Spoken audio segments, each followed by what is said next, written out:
Welcome back to another GT Homes exclusive. One of the questions we often get asked is, what are development charges and levies, and how do they affect me as a condo investor? Great question. Development charges and levies are government fees that help enhance the city's growth. The principle of development charges is that growth should pay for growth, and that means that anyone buying into pre-construction or a new commercial property should pay for the infrastructure that's required to live there.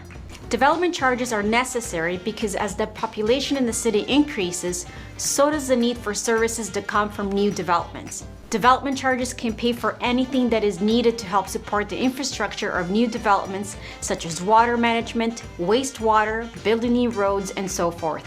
These types of services affect the city in which the development is being built, and because of that, the municipality can charge the developer fees to support their own development and overall growth of the city. To determine how development charges are collected, the city will issue a background study to establish how much they can charge a new development based on the location, the type of development, whether it's a low-rise or high-rise, and an estimation of how much it will cost to build these services that will support this development and the incoming population.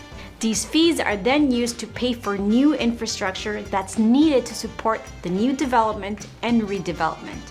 When a developer receives their building permit from the city, they are responsible to pay for development charges up front, and then they pass these charges on to the buyer during final closing. These fees can fund anything from municipal services such as roads, water, sewers, and storm water management.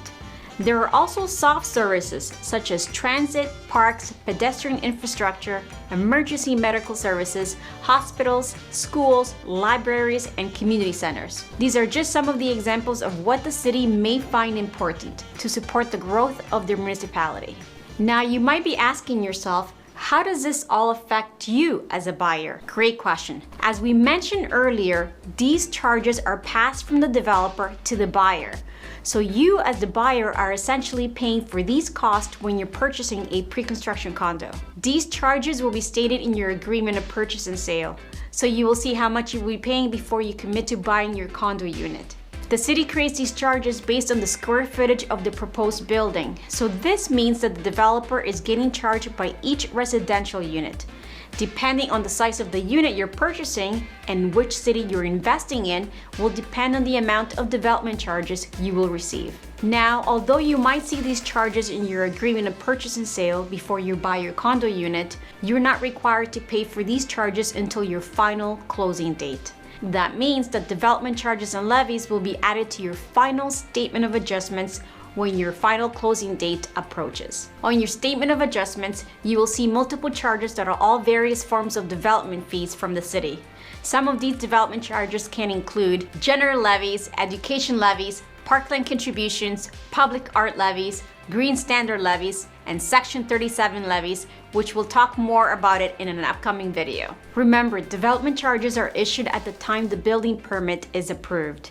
And since pre-construction condo buyers are purchasing their unit 2 or 3 years before the developer receives their building permit, it's very likely that these prices will increase over time. Development charges increase almost yearly, and because you're not required to pay those fees until final closing, the price you see on your purchase agreement may not necessarily reflect the changes on your statement of adjustments. In order to protect yourself as a buyer, you should always make sure that all development charges and levies are capped in your purchase agreement, which means you will not pay more than the agreed upon price. This way, if the city decides to increase the development charges between the time you buy your unit and the time the project gets its building permit, you will be protected. And remember, development charges and levies is a good and positive thing for all of us.